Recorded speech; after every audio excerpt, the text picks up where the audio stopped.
People have been talking a lot about Lori Vallow's appearance in her Dateline interview because this is not what we expect a prisoner to look like.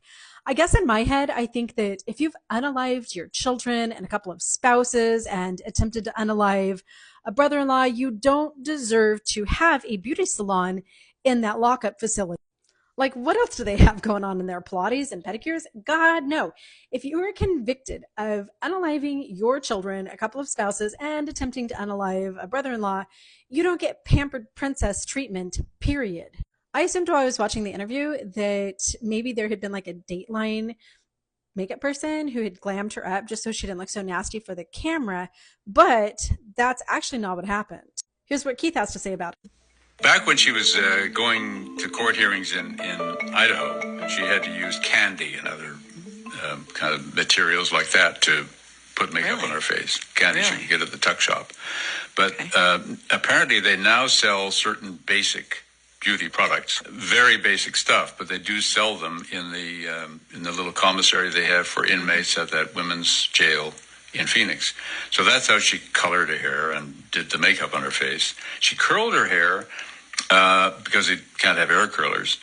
They use towels, which they get wet, and they roll their hair up in the towels and sleep in it that way. And that's how her hair got curly. I can't believe you know all this. Well, I asked her. I'd love to hear what you guys think, but I actually think that we would have been more sympathetic to her if she hadn't been made up like this. If she had showed up with the messy bun and no makeup, looking like a prisoner, looking like somebody who'd really been through stuff, and without that big smile on her face. When she winked at the camera on her way in, I almost peed my pants. And no, it's not lost on me that I kind of have a Lori Vallow vibe. I also get that about Ruby Franke and other infamous Mormon women. That's because I was a Mormon girly. You've watched Secret Lives. Like, we all have a vibe. We're all basic blonde chicks. That's it. And this is honestly the only way that I feel comfortable. Like, I don't know. I've tried to change my style up. I did a nose ring for a while. It makes me feel weird. So, by the way, Lori is just 1 year older than me, and she looks terrible. Like, I don't know what's going on with her skin. Before anybody comes after me, I've never had any work done. I just wash my face with honey. I use all organic makeup.